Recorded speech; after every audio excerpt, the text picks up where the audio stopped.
Hello. Can you hear me? Yes, perfect. So thanks very much to everyone for coming to this lecture. Thanks to the lecturer who went through 4 cities, 3 flights, 2 airlines to get here. It was a really adventurous trip. I will read his biography because it is so rich, I cannot manage it by heart. So Dr. Baumeister is currently a professor of psychology at the University of Queensland in Australia. He's also linked to Florida State University. He received his Ph.D. in social psychology from Princeton in 1978 and did a postdoctoral fellowship in sociology at the University of California at Berkeley. He spent over 2 decades in Case Western Reserve University, also worked at University of Texas, Virginia, and the Max-Planck-Institute, the Vrije Universiteit of Amsterdam, the University of California at Santa Barbara, Russell Sage Foundation, the University of Bamberg in Germany, and Stanford Center for Advanced Study in Behavioral Sciences. His research spans across multiple topics, including self and identity, self-regulation, interpersonal rejection, and the need to belong, sexuality and gender, aggression, self-esteem, meaning and self-presentation. He received several grants from the National Institute of Health and the Templeton Foundation. He has over 650 publications and 38 books include Evil, Inside Human Violence and Cruelty, The Cultural Animal, Meanings of Life, and the New York Times bestseller Willpower. Rediscovering the Greatest Human Strength. The Institute for Scientific Information lists him among the handful of most cited influential psychologists in the world. He has received several major awards, including William James Fellow Award, which is the highest honor from the Association of Psychological Science, and the Jack Block Award from the Society of Personality and Social Psychology. So you sympathize with me, I couldn't learn this by heart. So this is the cultural animal. This is, as you can see, how much impressive it was for me when I first read it. Thanks to the CERN Library, I read it, then I bought it, and it's still available at the CERN Library. And I leave the floor to Dr. Baumeister to have most time for questions afterwards. Roy. Thank you. Good morning. I'm glad to be here. I brought a nice necktie to wear, but Air France still has it somewhere. Today I would describe an overview of my research program on self-control for the last 25 years. There are many experiments, but rather than describe a few of them in detail, I'll describe how the ideas unfolded and changed and the theories developed. What is self-control? Psychology thinks of behavior as stimulus and response. In simple animals like rats, there's a stimulus and then it behaves in response to that. In humans, with self-control, you can override that and change the response. So it increases the flexibility of behavior. It is applied to controlling your thoughts, changing your thoughts to think about something else, changing your emotions, controlling anger, reducing anxiety, increasing happiness. Impulse control, not just for food and drugs and so on, but also sexual or aggressive impulses. And performance, making yourself do your best, continuing to work when you're tired. Again, all those things involve self-control. The term regulate is often used, self-regulation, and that means change, but change based on an idea. And so I like that term. The self-control is not random change. It's change based on an idea of how it should be, how it could be better. This is vital for human social life. Culture has many rules. Culture works if most people follow the rules most of the time, but that means changing your behavior to go along with the rules. It's a key when you want different things. You have to exert self-control to pursue one than the other. Humans have much more conflict in motivation than other animals because we can think about the future, which I will talk about tomorrow. I got interested in self-control because it's one of the keys to understanding the self. Also important, though, for many other things. Morality is rules about how you should behave instead of how you want to behave. So again, morality depends heavily on self-control. And in debates about free will, freedom of action, and so on, again, it's at least free that you do not have to respond by your first impulse. You can change and do something else. Self-control, extremely adaptive, highly valuable in life. This emerged in particular in studies that track people over time. Early in my career, I studied self-esteem. Many people are excited about self-esteem. Self-esteem is correlated with many positive things. Students with high self-esteem do better in school. So people thought, well, let's raise all the students' self-esteem and then they will all do better in school. Only that did not work. When they track people across time, self-esteem one year does not lead to better marks in school the next year. Rather, getting better marks in school one year leads to better self-esteem next year. So that was a mistake. But with self-control, it is really true. You measure self-control first, and it leads to many benefits later on, including some of these. People with good self-control have been shown later on more successful in work, in education, better relationships. They're more popular, longer-lasting marriages, things like that. They are happier, less stress, less problems and guilt, better mental health, better physical health, problems with money, things like that, behavior. And at the far end of life, people with good self-control live longer. So, my own work on this started, I began to notice that it looked like self-control operated as a limited resource. There's a limited amount of energy that when people were doing, had different demands on their self-control, then they got worse.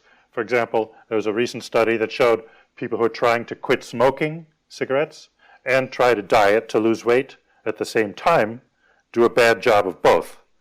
They're also very unpleasant to live with because they don't control their emotions. They are grumpy and cranky.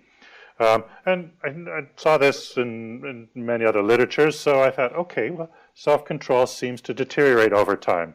People doing the same task where they have to pay attention, even when life and death is at stake. In the war, watching for a submarine that might come sink your ship. Even there, people became less vigilant, less able to manage their attention over time. So came up with the idea that self-control depends on some kind of limited energy resource. Related to the folk notion of willpower, we were very slow to adopt folk terms. Psychologists don't like to adopt those because they have all excess meaning. But finally, I think, yes, it is the same idea that ordinary people mean when they refer to willpower. So it seems like people have a limited supply. As they use it up, then they have less. Later on, we'll tie this into glucose, which is the body's physiological energy supply. As you'll see, it's tied into other factors as well, making decisions, intelligent thought, initiative. Well, first I reviewed the literature and said, well, it looks like self-control has this limited energy. And some of my Ph.D. students said, well, why don't we do some experiments on this? We'll have people use their self-control in one task and then give them a completely different test of self-control and see if they do worse on the second test. And they did these experiments, and many of them were successful. Now, for example, here was an early one. I'll describe this one so you get the idea. In psychology, you cannot usually tell people what you are studying because that changes. So if I tell them, well, come to the laboratory, we're going to test your self-control, then they go and then they act all differently than they usually act. So we tell them, we're studying how well people can remember what they tasted. And they said, because of that, you should not eat anything for 3 hours before the experiment. So, okay, they come to the laboratory, no lunch, they're hungry. And then, I guess this part was a little bit mean, we baked chocolate chip cookies in the oven, and it blows out the the scent so it smells really good. So they come and they're hungry, and oh, it smells delicious. There are cookies. And then we sit them at a table, and there's a tray with these cookies and chocolates and other delicious things. And also there's a bowl of radishes. And by random assignment to some of them, the experimenter says, well, you are in the radish condition, so you are going to eat the radishes, and don't touch the cookies. They're for other people. So we left them alone for 5 minutes. Of course, we did not trust them, so we secretly observed them through a little window, and they looked at the cookies, and some picked them up and sniffed them and put them back. But nobody ate into the forbidden food, and everybody ate part of a radish. We compared those with 2 control groups, one who ate the cookies, not the radishes, that was no problem, and one with no food.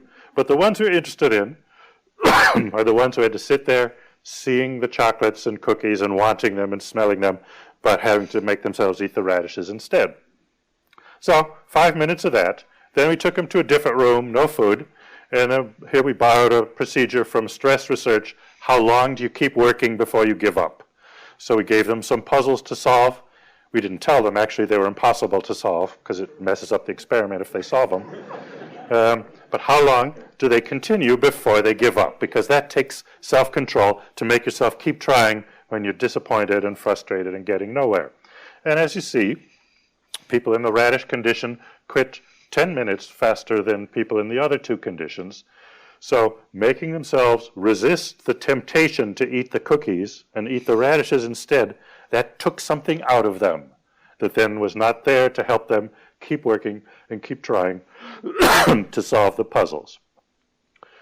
So many, many experiments have found this, not just in our laboratory, but in many others. We also found it outside the laboratory. There was a study initially designed to do something else to see what desires people have. So we had people wear a little a beeper. Now you use their phone, and it goes off at random points in the day, and we asked them, do you want anything right now?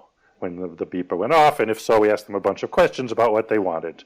After we finished that study, my colleague said, oh, we could test the idea that willpower gets depleted with these data, because we could see, I mean, obviously we miss a lot because we only pick them like 6 times during the day, but we could see, did they already resist other desires during the day?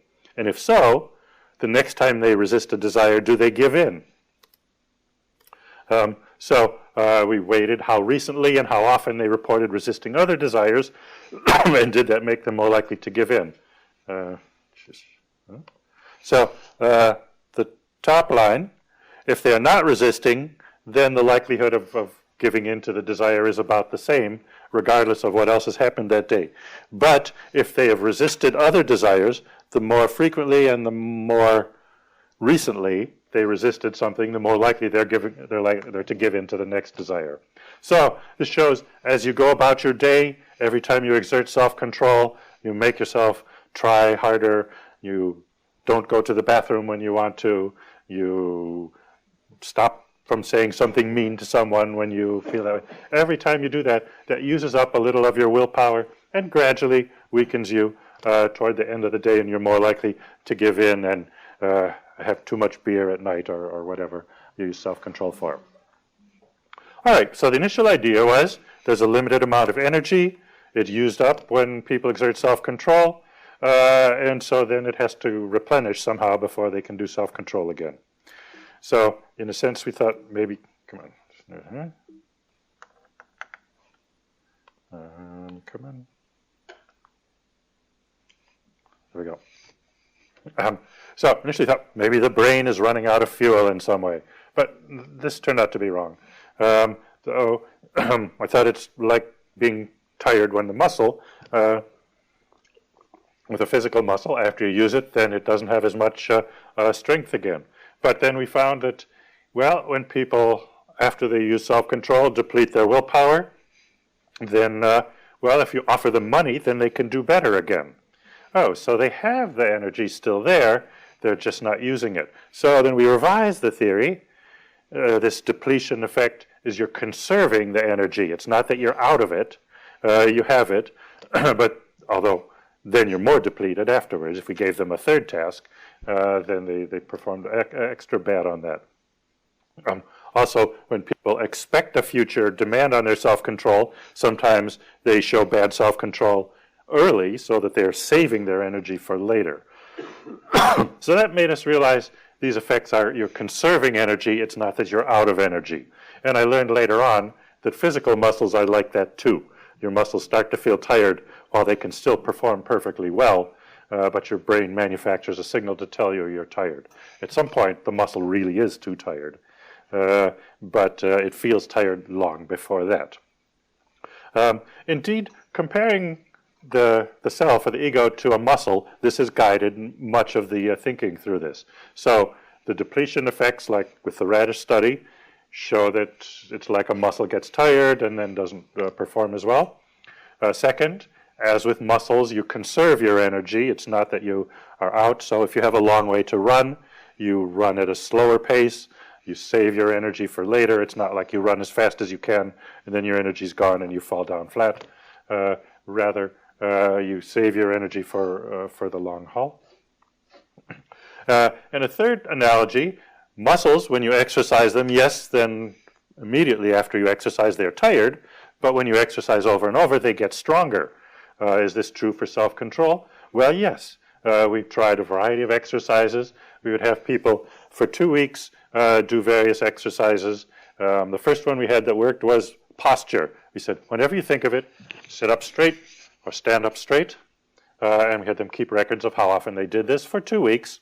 Then we brought them to the laboratory, gave them tests of self-control that had nothing to do with standing up straight. But sure enough, they did better compared to a control group.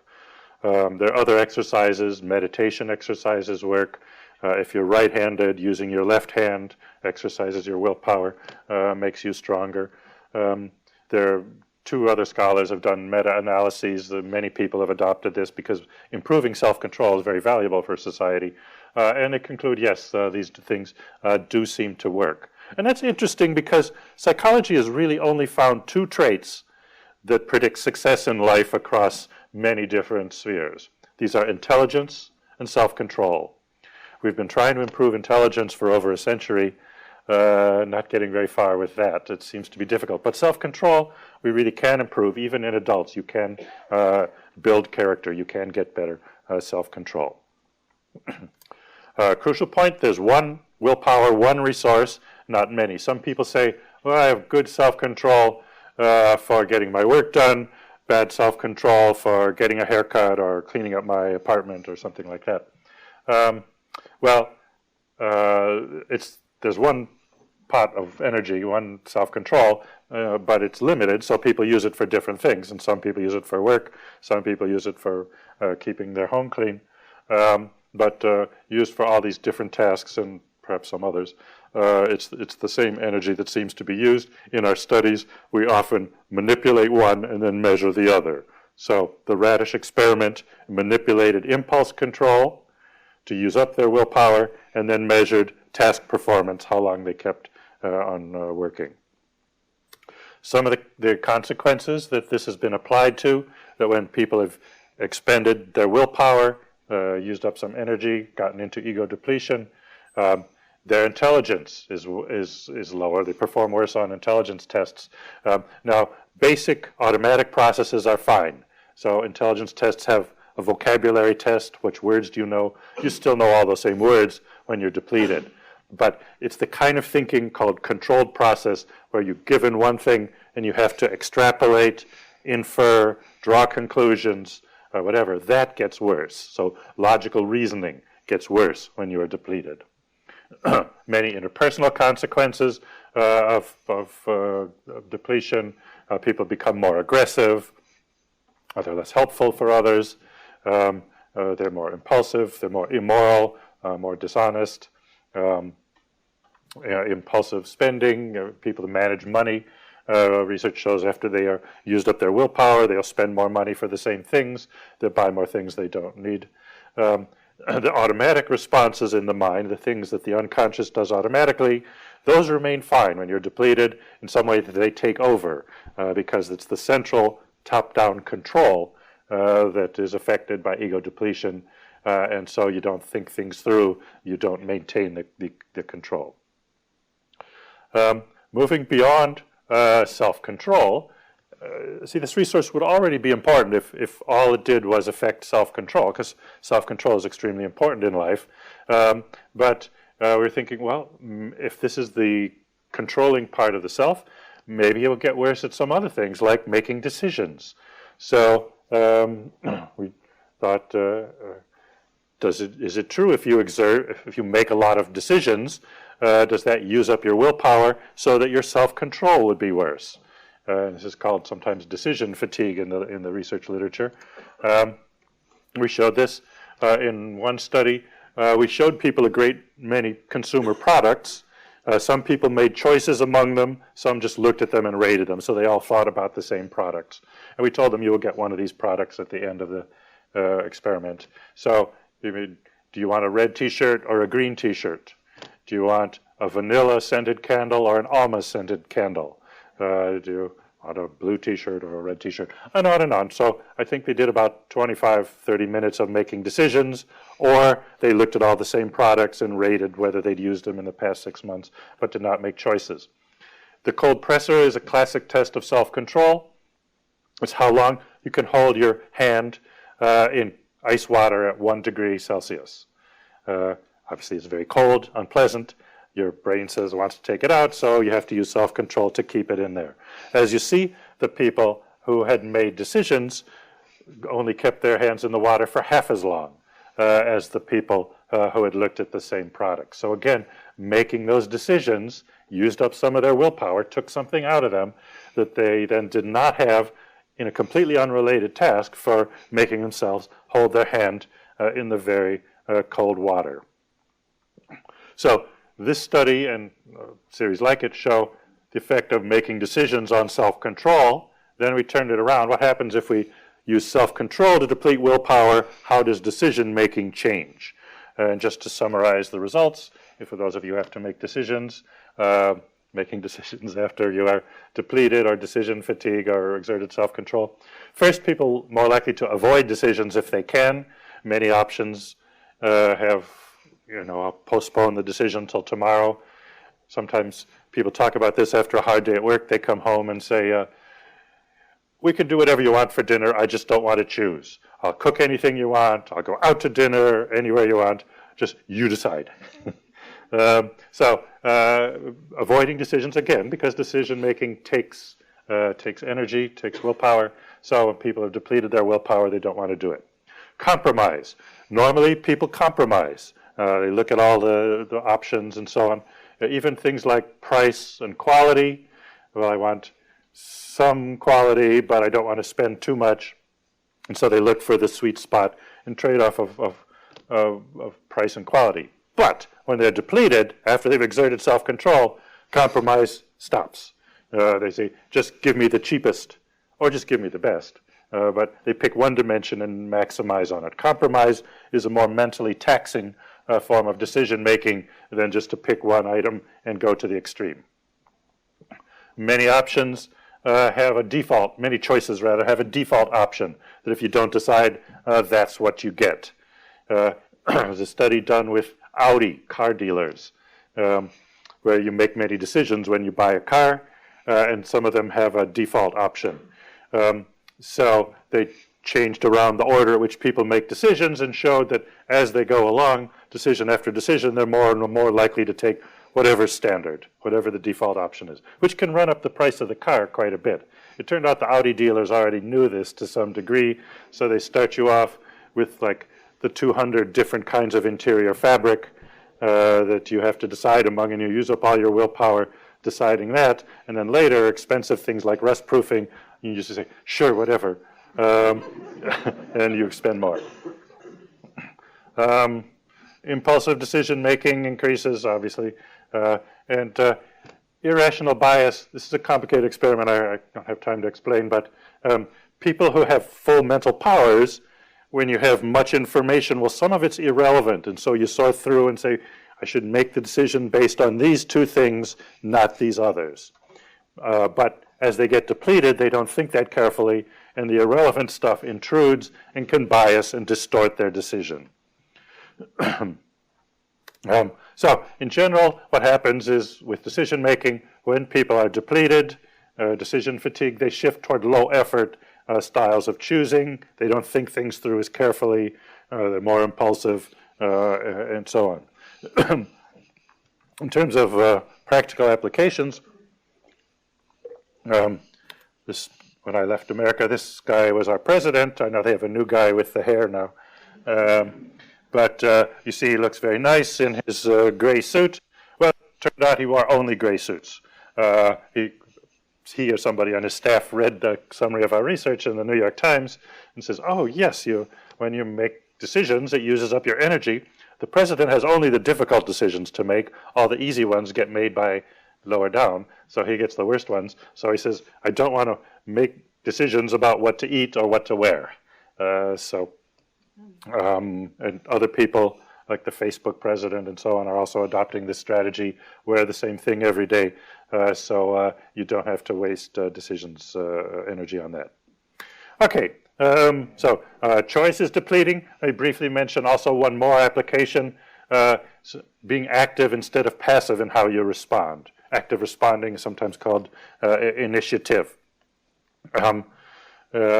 We had a variety of studies of that. One, we had first people exert self-control or not, so they're depleted, and then the experimenter would sit them at a computer and say, well, the computer will give you instructions, just follow the instructions, and you hit start, and then the experimenter leaves, the computer just goes to blue screen and stays there, and nothing happens.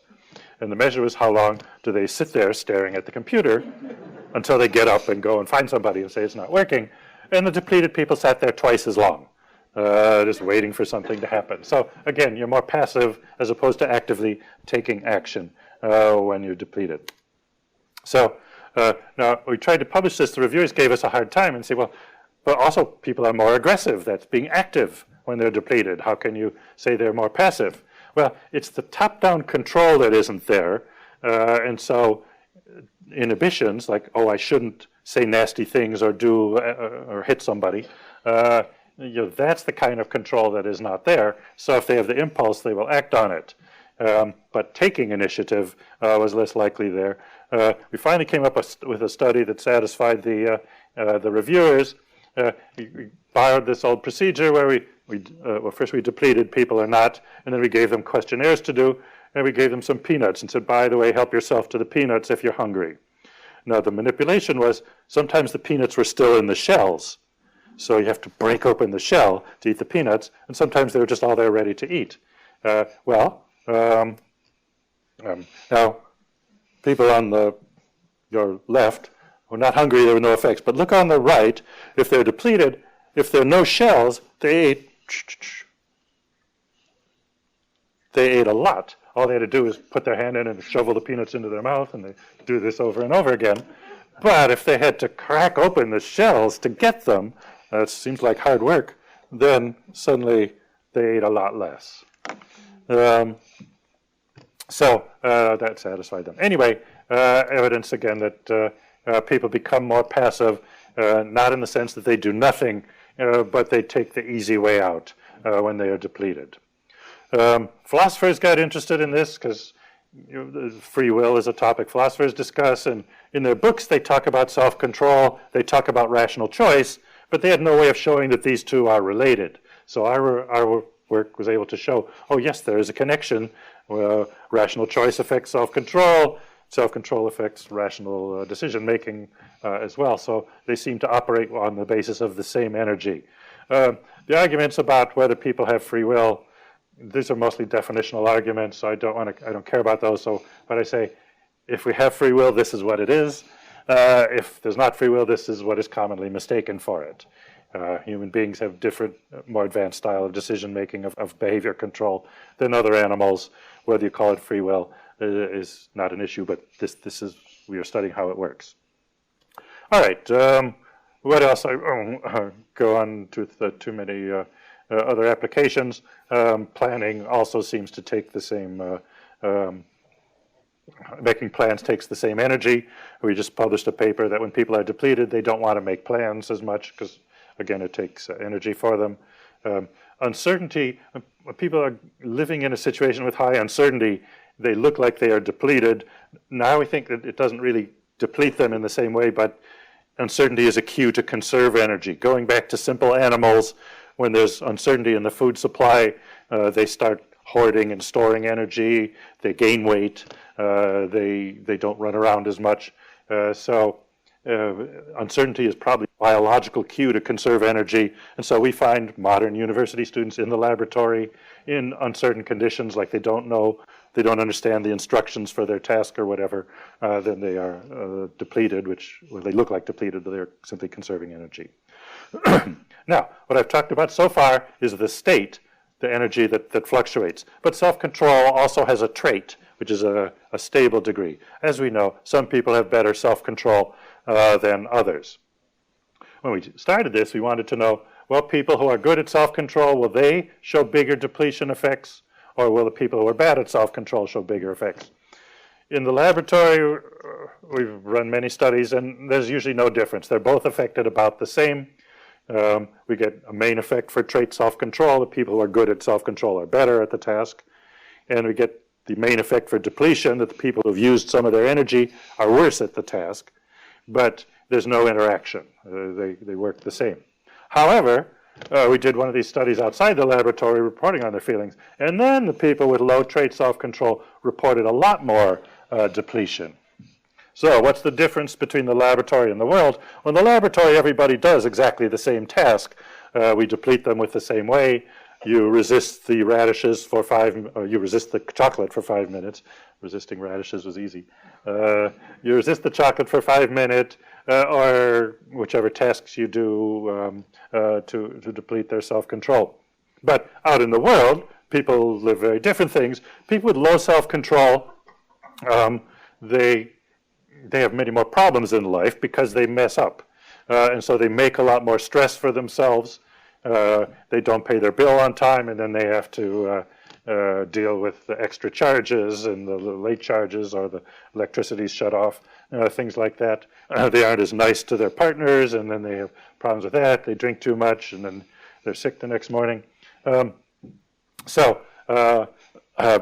Out in life, people with low self-control experience depletion a lot more often.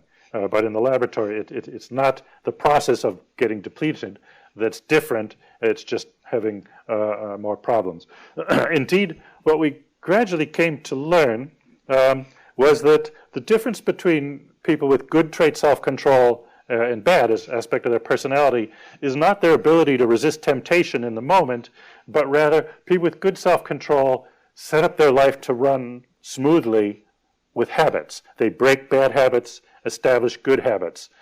So using self-control is a way to exert master control of your life. It's not the day-to-day, moment-to-moment things, but rather if you develop good routines and good habits, then life runs automatically, and automatic processes don't deplete your willpower. One sign of this was the study I described earlier, where we had people report on their desires and how often they how often they had desires, how often they resist them. Well, we measured their trait self-control with a questionnaire. Now, the prediction was obvious. People with high trait self-control probably resist desires more often, right? That's what you'd expect. That's what we expected. But it was significant in the opposite direction. And it turns out they don't resist desires because they don't get in situations where they're tempted as much. So they're avoiding problems rather than dealing with them. So when we coded how many desires you have that are going to be a problem, like to drink too much or sleep with the wrong person or whatever, people with high trait self-control reported fewer of those desires, so they don't have to resist them, and they aren't tempted to give in, which makes then further problems for themselves. And hence they have less guilt. That's why they're happy and so forth. Or to put it another way, this is a classic image of resisting temptation from Western literature. This is Ulysses coming home from the siege of Troy. You know the story of the sirens. They sang beautiful music, and the sailors would want to hear the music and would steer closer to the rocks, crash into the rocks, and sink the ship and drown. Well, Ulysses wanted to hear the music, but he didn't want to sink the ship and drown. So he tries pre-commitment. You see his hands are tied behind the mast, so he can't grab the steering wheel and steer onto the rocks. I don't know what dressing up in women's clothes seems to do, but apparently that helps. The guys rowing, they have their ears stuffed up so they can't hear the music. So that's the image, struggling with the temptation. But now we know that people with good self-control took a different route home and avoided the problem altogether. All right, that was a joke. Okay, trait self-control has been studied separately from the ego depletion. Many positive outcomes. Again, many of the ones I mentioned at the beginning. It's not a trade-off. It seems to just be better. Like intelligence, the more you have, the better. We looked at one thing in relationships. How do people get along? And can two people with bad self-control find happiness together? So we had several large samples. We had married couples, dating couples, and then just friends who are not romantically involved, usually two men or two women. And then we measured both their self-control and then their happiness with the relationship in different ways. And in psychology, usually similarity works. I mean, the way you do it is you subtract. You look at the difference between the trait self-control scores and see, is it similarity? In which case, the lower the difference, the better the relationship. Or sometimes opposites work, in which case, the higher the difference between the two scores, the better the relationship would. That's sometimes, but not that often. Actually, in our data, neither of those worked. What mattered was the sum, not the difference. The more total self-control, the better the relationship. Now, there was sign that sometimes in the romantic relationships, this was strong in the dating relationships where sexual attraction is a big part of it. It was weak but significant in the married relationships because sex is a part of marriage, but there are other things. And there was no sign of it in the same-sex friends, the non-romantic things, that they matched up opposites, they're sort of negatively correlated. The statistics are more complicated than that. So people date. The well-organized, highly buttoned-down, disciplined person is attracted to the wild and crazy person, and vice versa for a dating relationship. But they don't marry as often, they don't make same-sex friends, and the relationship is not as happy. What matters for the success of the relationship is the more self-control they both have. So, can two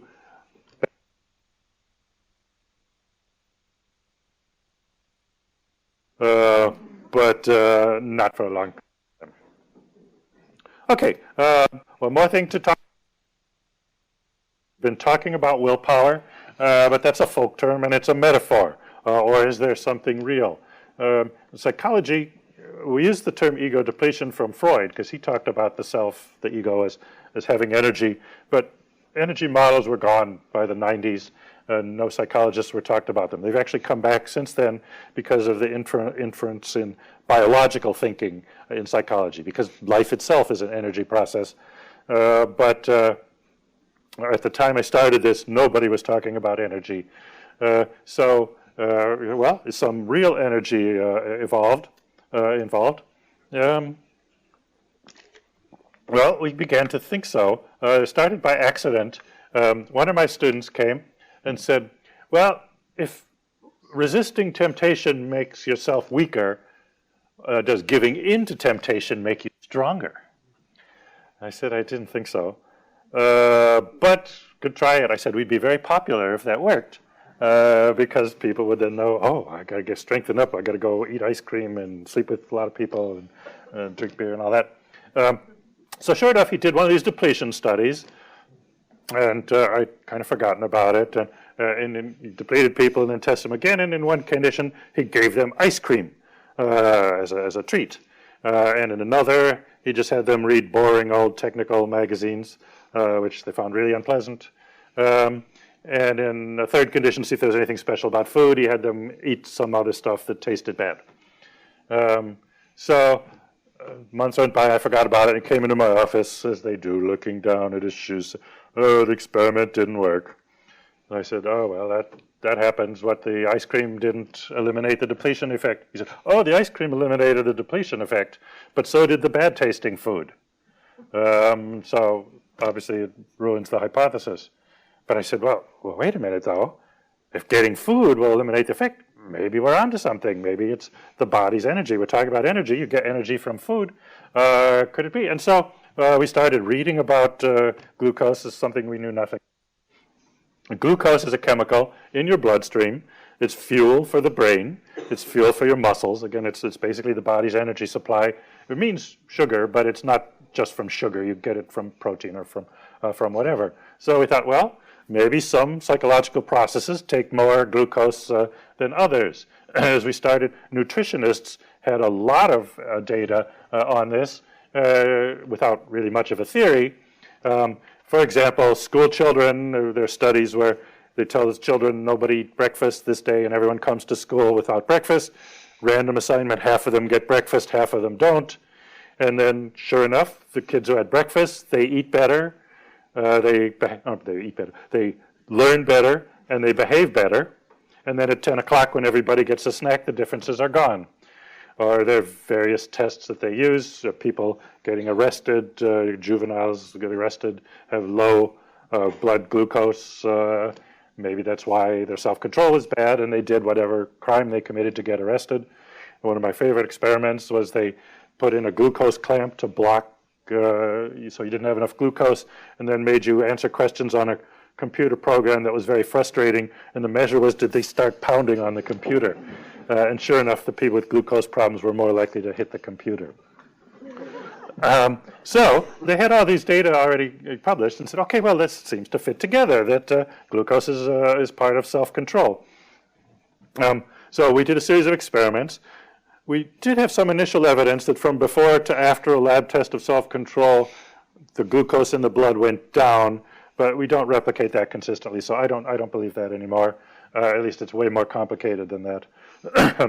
But what the nutritionists had shown, we replicated that when your glucose is very low, your performance on self-control tasks is very poor. And then we've also found in many studies that if we give people a dose of glucose in the middle of the experiment, even when they're depleted, it restores their performance. We did this once by accident with the ice cream. Ice cream is difficult to work with. What we use now is we give people a glass of lemonade. We did many of these studies in Florida State where it's hot, so the students are glad to have a drink of lemonade. And we sweeten it either with sugar, which gives you a dose of glucose, or with a diet sweetener, Splenda, whatever, that doesn't give you anything. And sure, they like them in both cases. It tastes the same. But the people who are depleted, who get the diet sweetener, then they perform bad. They are still depleted. But if they get the sugar, they perform fine again. So I tell my students before your test, don't drink a diet soda, Cola Light. Drink the real cola. You can use the extra glucose. Anyway, that's been well replicated. The glucose thing is complicated. Some people have argued about that. Anytime you're trying to go from mind and body and back and forth, things get very difficult and complicated.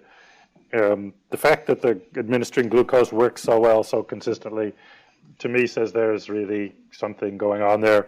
But the final story of what happens in the brain is likely to involve multiple things. We also found with decision making, all these biases are eliminated, as well as the self-control thing, by the lemonade with sugar and not with the other. I'm mindful of it's ironic to say eating sugar helps your self-control. Most people are using self-control to stop eating sugar. But we do it in the laboratory because in the laboratory we only have people for a short time, and sugar works really fast. So I recommend if you want for your own life, eat protein or something with a better glycemic index that will last for a longer period of time.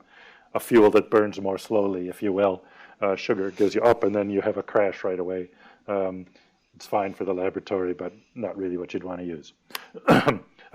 Understanding glucose, the way it works in the body, as we've shown with self-controlled decision-making, it works.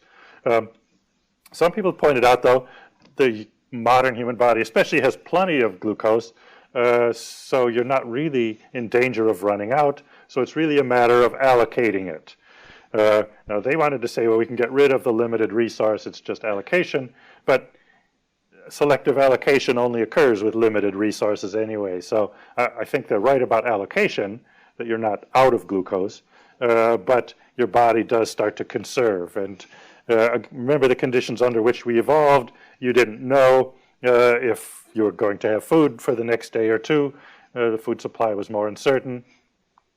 Also, since everything in the body relies on glucose, it's important for other functions, and the body has to conserve it, not just for self-control. If it's using a lot for self-control, it thinks, well, maybe I better save it and use it for other things. The immune system uses a lot of glucose sometimes and not very much at other times. It's a heavy user when there's a challenge. Thinking back to how we evolved, remember there were no antibiotics or anything in the primeval forest. If you cut your foot and you got an infection, that could kill you unless you had enough glucose so that your immune system could fight off the infection or the disease. So I think biology has designed the system to conserve its glucose energy much more than we need to nowadays, but that seems to be how it responds. I noticed with the immune system in my own life, I used to, when I started to get sick, I would keep working, and the physician would say, oh no, don't work, you should just take it easy and rest. But I'd think, well, I'm not carrying heavy rocks out in the hot sun. I'm just sitting at a computer working. But now I know that's wrong, because even sitting at the working still uses a lot of glucose in the immune system. What I do if I start to get sick is just go and lie down in bed and let your body have all the glucose for the immune system to fight off the disease. And sometimes you can avoid getting sick. In fact, this happened to me on Monday, and so I spent Monday and most of Tuesday in bed. Had almost beaten it yesterday with the 12-hour trip and all this, messed up a little bit, but I think it's still better than getting sick. Anyway, given the importance of the immune system, I think it's not surprising that the body is very careful about controlling and cutting short on expending glucose for self-control. Premenstrual syndrome, well, several of us also had a paper reviewing that, suggesting that what happens is at that stage of the menstrual cycle, the female body needs more glucose than usual for its reproductive activities, and so it withdraws that. Most women need a little more, but not enough more to make up for the extra demands. And so what happens then is that the self-control is weaker there. The mythology of premenstrual syndrome is women get these evil impulses, but no, they're just ordinary impulses that they normally would control, but the body is pulling off the glucose, leaving less for self-control. The glucose thing is complicated and time's running out, so I will skip ahead to the last few things I wanted to talk about. Anyway, the mind and body act as if a resource is being depleted by self-control. There is really some depletion, but perhaps those two are not that closely related. The brain is trying to estimate how much glucose it's used. It doesn't really know how much exists in the body. I think it looks at the chemical byproducts of processing. In simple terms, it counts the ashes to figure out how much it's burned. And if it looks like, oh, well, I guess I've used a lot of self-control, then it cuts back. And muscles seem to work the same way. So, a couple other big questions to wrap up. Does depletion ever make people do better? No, it mostly makes people do worse. There are only two studies I know. One is interracial interaction in America. White and black people interacting is a difficult thing. And white people are always worried about saying the wrong thing and offending people. And these people, I don't know who they are, but they showed if they deplete the white people first by having observed self-control, then the black people like them better. It's because they're not so nervous about saying the wrong thing, they just relax and be themselves. So that was clever. And there are leadership studies that leaders, when they have all their energy, if they have different tasks to do, they will delegate some and say, well, this one is not for me. I'll give this to someone else. As they get depleted, they start to do more everything themselves. and then that sort of creates a vicious circle of things get worse. And so they did worse at some things. But those are the only two studies I know with any kind of improvement for depletion. My field of social psychology is going through lots of challenges and controversies. So this ego depletion finding, there's been some controversy about it. Several people have proposed alternate theories to account for the data. Other people said they can't replicate it, that they don't believe the effect is real. Obviously, one of those is completely wrong because an alternate explanation cannot be true if there's no phenomenon. At least one of those is wrong. For me, the idea there's no effect, I mean, this has been replicated 600 times significantly by laboratories all over the world.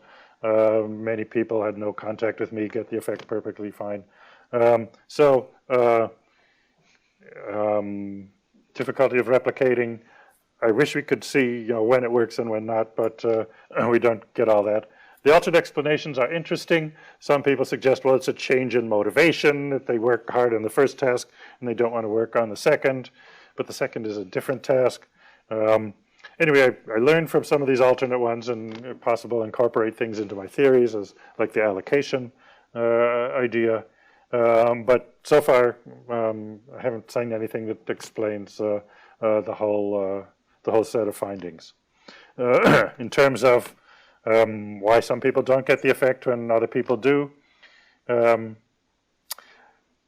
many of them fail at the first to manipulate depletion. You have to get people really to exert self-control on the first task. If they just, then you're not depleted. And if you don't manipulate the independent variable, then it's not a test of the hypothesis. Nevertheless, maybe some circumstances it doesn't come true. We don't have very many laws of psychology. Does something always occur under all circumstances? No. Certainly not ego depletion and hardly anything else that we do. Clearly it occurs under some, as I've said, it's been replicated 600 times, laboratories all around the world and outside the laboratory too. So the middle is clearly correct. It sometimes occurs under some circumstances. Going forward, we need to show more when does it occur and when does it not occur? What are the things that can overcome it? If people come right after they've had a big meal, they have more glucose in their system that might help them resist or whatever. But that to me is one of the current puzzles. Other challenges, we want to understand what makes the body decide whether to allocate glucose or not versus conserving for other things. These are one of the alternate theories. People said the change in motivation, so that people will be less motivated to do well on the second task.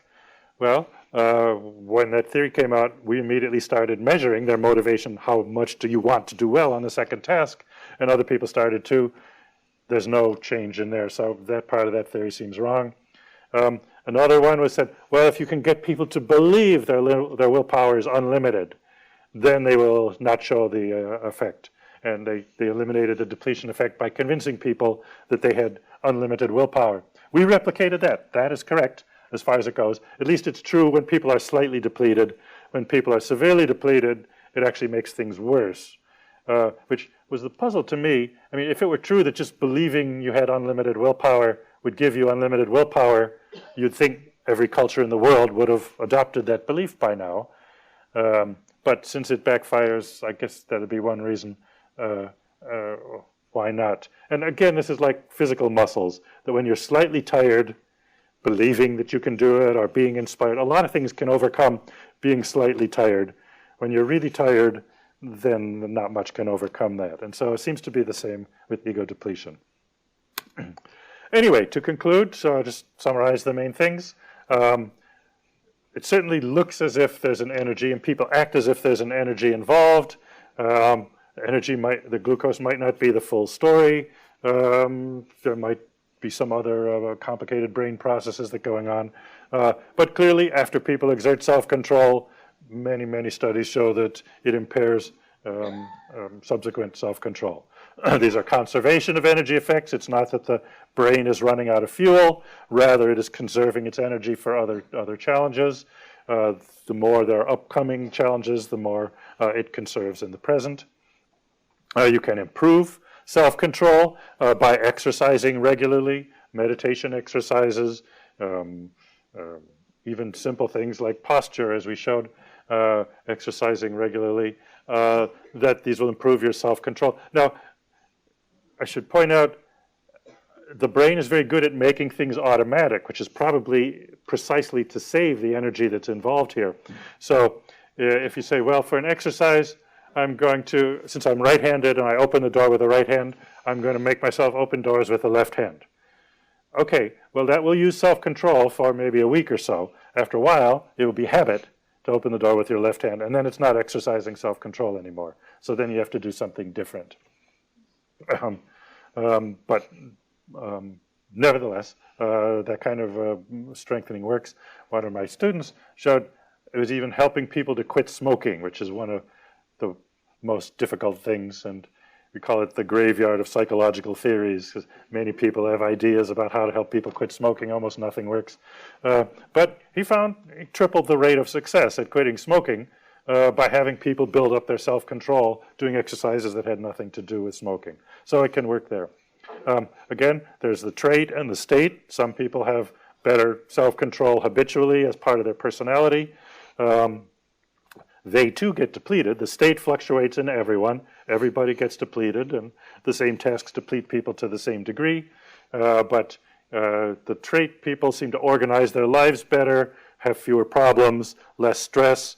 I mean, to stop messing up and creating problems for yourself is one of the best ways to reduce the stress in your life. And so that predicts many positive outcomes throughout life. This process applies to decision making as well. Again, the same energy is used for making decisions as for self-control, also for responding actively and showing initiative. And as I said, we're still working on the physiology. Glucose seems to be involved. I don't think it's a full explanation, but it seems to be a significant part of it. Anyway, we are not done.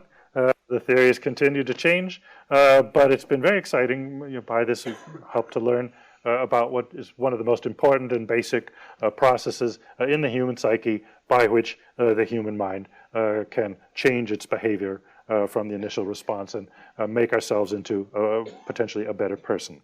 Thank you.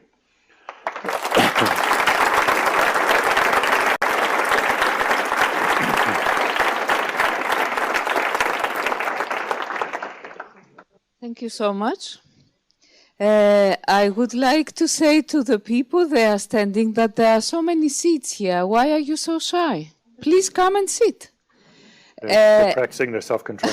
It's good exercise. Posture exercise for self-control. I would like to run around with a microphone for the questions because of the recording benefits. Who has questions? So, I saw you first, but then I will keep running. I wanted to ask... Oh, yeah? There's another microphone if you want to give the next one out while to save time. I wanted to ask whether you've looked at any effects from knowing about ego depletion and how that affects decisions. Because personally, I felt like sometimes knowing about it is a negative thing and can make you give up more easily. We did not look at that directly. And actually knowing about it, you have more self-control. If you listen to the full talk, as you do now, you know that you actually have more glucose and more energy than you think, and that we evolved to conserve, but we don't live in those times that we're facing lack of energy anymore. So knowing about it should help you do better. The only thing close to it I know is the studies that manipulated the belief to convince people that they had unlimited willpower, and that seemed to help people at least with mild depletion. But again, it actually even causes their blood glucose to go up because the body seems to allocate more glucose there. But other than that, no, we haven't looked at that. Thank you. Next. I have a question on the time domain. Yes. That means how long it takes to reload your self-control reservoir, or it takes 1 day, it takes 1 month, it takes half an hour. This turns out is a very complicated question. It's like if I said, well, after you've used your leg muscles, how long does it take for them to recover? So you first to say, well, how much did I use them? Did I run 20 or 40 kilometers, or did I just walk across the street? So the degree of depletion might be different. For these little laboratory tasks, I think people probably recover in 15 or 20 minutes as the body can shuffle its glucose around. But as it gets more depleted, I think the cues are it's using our internal chemicals in terms of adenosine, which is a byproduct of processing glucose. There are things like caffeine. It turns out caffeine does not really give you more energy. It binds with the adenosine, or in crude terms, it sweeps away the ashes, which are the cue that you should be tired. And so if you use that, that might help you recover faster. But we also find that as the day wears on, there are cumulative effects. So maybe as you recover, you don't recover quite all the way again. There's a famous study of parole judges going across the day. They looked at the records of parole judges in Israel. And the easy thing for the parole judge is to just send them back and say no. But some of them, have paid their debt and deserve to be released. It's just if they go out and commit another crime, it makes the judge look bad. So in the morning, lots of the judges will give parole. As the day goes on, they're less and less likely to do it, except in the middle of the morning when they stop and have a snack. Then it goes up again, and right after lunch it goes way up again. I assume with group this advice is irrelevant, but if you ever find yourself in prison applying for parole and your case comes up before lunch, say, oh no, it's okay, mine's complicated, we'll wait till after lunch. So the downward trend is there all day, except with the interruptions for glucose. Anyway, this is, you wanted to... Sleep is always useful. Sleep makes a huge difference. We have some studies, which I didn't get to talk about, that it goes both ways. Being depleted and having poor trait self-control means you sleep worse, but also sleeping badly. And it's quality more than quantity, but quantity matters. Poor quality sleep makes you more depleted more easily the next day. So getting a good night's sleep and food seem to restore faster. If you just sit and wait, the body will gradually reallocate and be ready to do it again, but that's a slower process. You have questions at the back? No? Back? Here, I see one there. 3. This one over here? Yeah. Okay. I have a question concerning the study that you sort of mentioned, but said that you don't really believe in them about the glucose level. Because, I mean, in principle, you're saying that it is due to the glucose level, so it should be measurable, I guess, no? Well, first of all, what we use was what the diabetics use, which is just in your fingertip. Now, the relation between that's what's circulating in your body, but the brain has a separate glucose system. They're not completely independent. I mean, yes, there's just, so I'm not a brain expert. There's just a paper published by some brain experts who said, absolutely everything the brain does depends on glucose. All this brain imaging that's being done, it's one of the big movements in neuroscience right now, depends on glucose. It's looking at use of glucose. So it does use glucose, but the link between that and what goes on in the body is more tentative, partly because the brain knows the brain itself is really important and it protects its own glucose use. It will let other parts of the body starve faster. But was that your question, or? Okay. Thank you for your presentation. Very, very interesting presentation. During the whole presentation, I've been thinking in motivation, actually, and I'm happy that in the last slide you mentioned it, because I was thinking if motivation actually doesn't influence a lot your self-control. Because, for example, when I think in a student studying Saturday night while all the friends are having beers and texting him, asking him to come and so on. If there is no motivation, Oh, of course, there is no battle, but if there is behind a very deep motivation, it's somehow a way of refilling, no, this self-control, or changing the amount of self-control, this energy. Is that obvious that it doesn't influence okay, thank you for bringing this up. I should clarify this. Thank you. The motivation is important. It's probably the most basic psychological phenomenon, I think, because we evolved to survive and reproduce. In very simple animals, motivation is wanting the things that help you survive and reproduce. So motivation is important, and the motivation, say, to work rather than to go out, that's what keeps you doing it. What I specifically meant was there's a theory was put forward that the depletion effect is itself a change in motivation, that it's not that any energy is used up. What they said is that usually the first task for self-control, that's not that pleasant. You have to eat radishes instead of chocolates. That's not pleasant. So maybe they think, I've already done enough for you. I want to do something fun now, and I don't want to do the next task of these puzzles.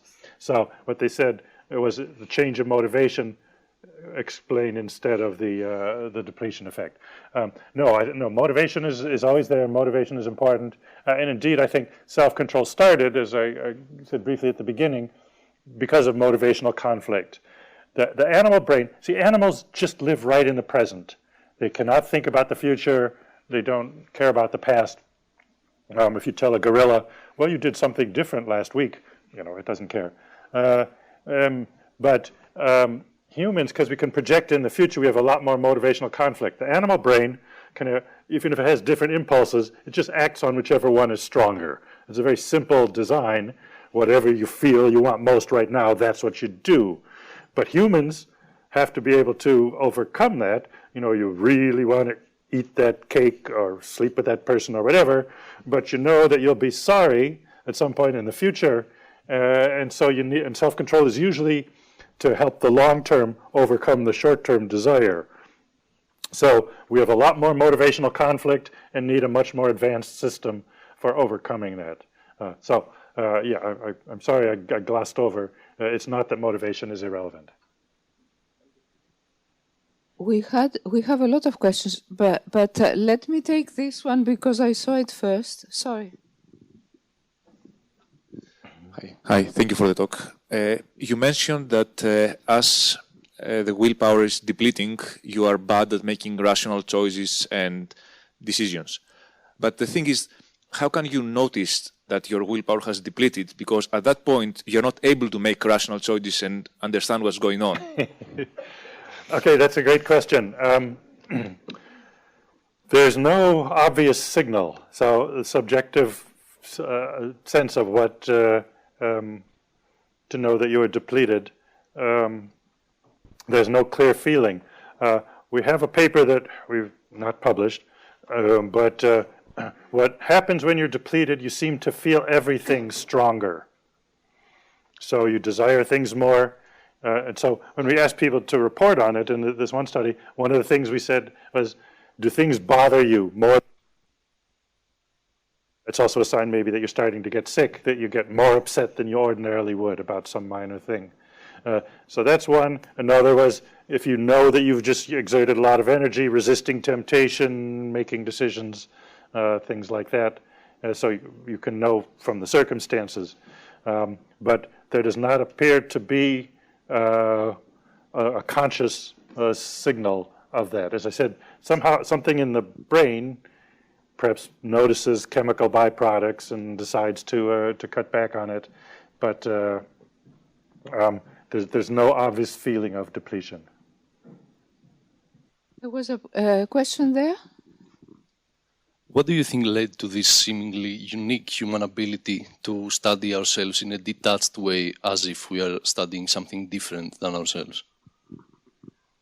Are you referring to self-control or to psychology? In general. Psychology in general and research. Well, that's a grand question.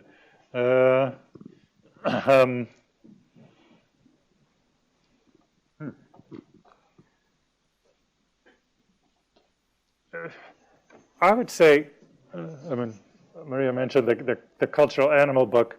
You see, we evolved all animals have to solve the problems of survival and reproduction. We solve it in a very unusual way with these advanced social systems with shared knowledge. So building up shared knowledge, I mean, we are called Homo sapiens as if intelligence is the distinctive human trait, but I think the original human trait is communication, that we communicate much more than other animals. That's why there was a selection advantage, because brains are very expensive. I mean, you could ask, why aren't there squirrels with an Einstein brain? But it would starve, because the brain's 2% of the body mass and uses 20% of the calories. So it's a very expensive organ biologically.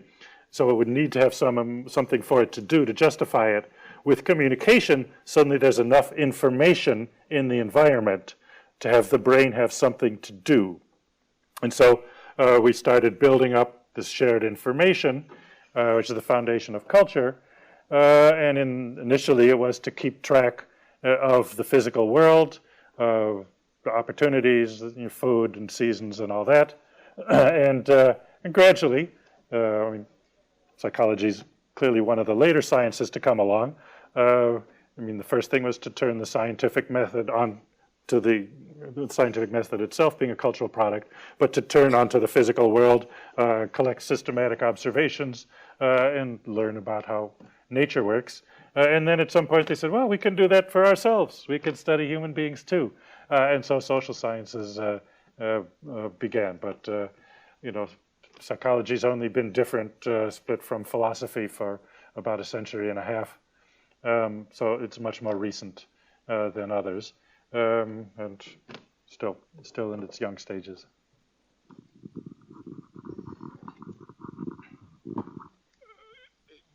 To say it was a great seminar would be an understatement. Okay. Now, imagine that somebody has spent a very long day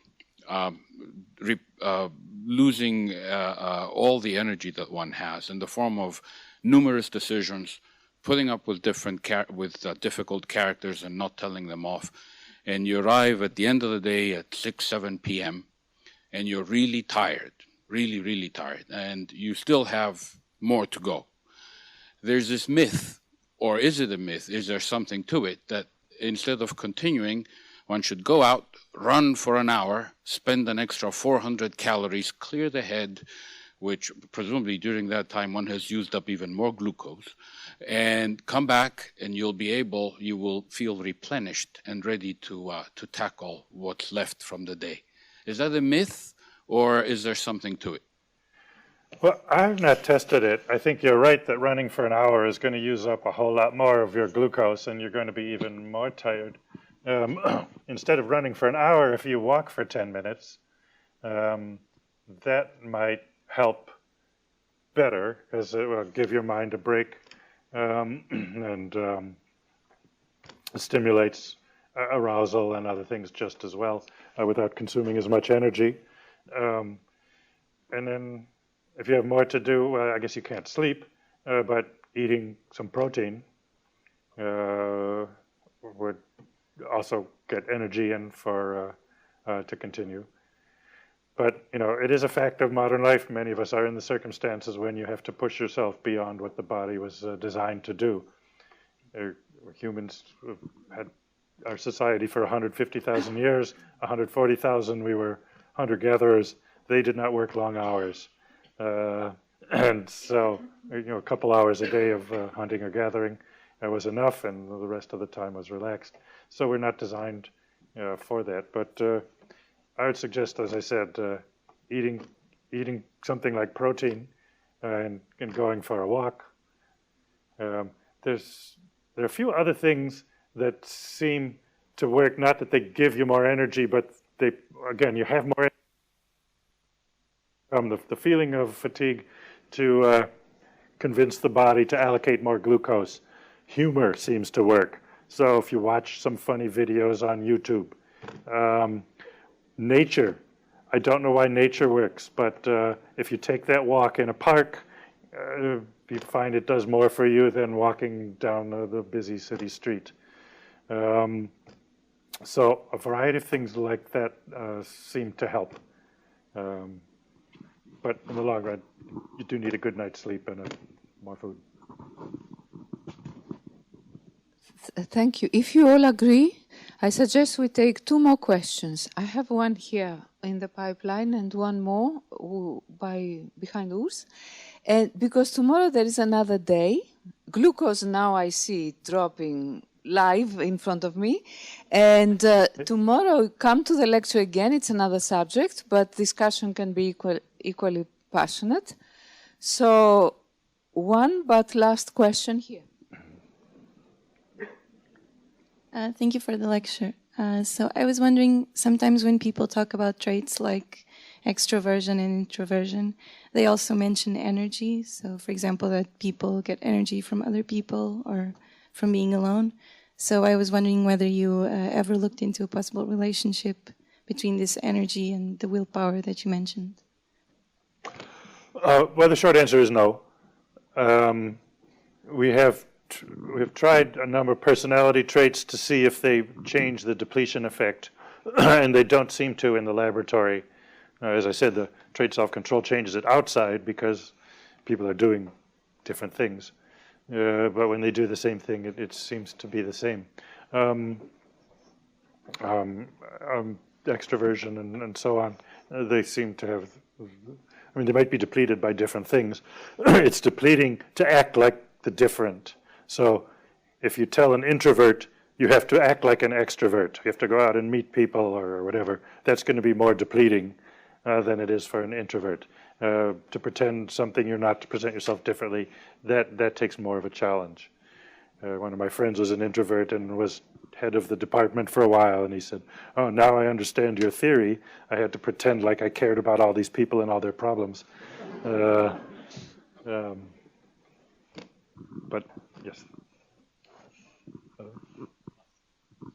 You mentioned meditation a few times.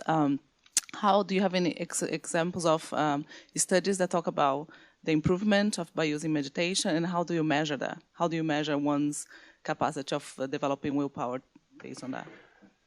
I talked about meditation because it is we haven't linked those, but actually we did. There was a doctoral dissertation which was not published, and then I think somebody a German researcher did a proper version, which, so yes, meditation does seem to help overcome depletion, or at least mild depletion in the short run. Meditation is mysterious. They have many good effects, and we don't fully understand them. It does, train your mind. Part of what it is, it seems to be exercise. I mean, I would think you could be depleted after meditating if you struggle hard to control your mind. Whether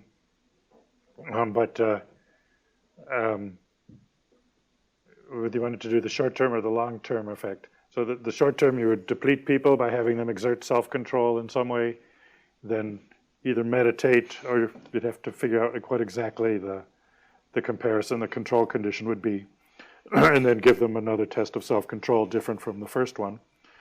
Or the long-term effect, we usually use at least 2 weeks. 3 weeks is better. So bring them to the laboratory, test their self-control, maybe deplete them and see how fast they're depleted. Then have them do meditation for 2 or 3 weeks, and then bring them back to the laboratory, and then another test, presumably something having nothing to do with meditation, and see if the performance is better, if they're less depleted afterwards. And again, compared to a control group that has to do something for the 3 weeks, but not meditation. So thanks everyone for the active participation. Please do come back again tomorrow, and let us thank the speaker again for this. Thank you.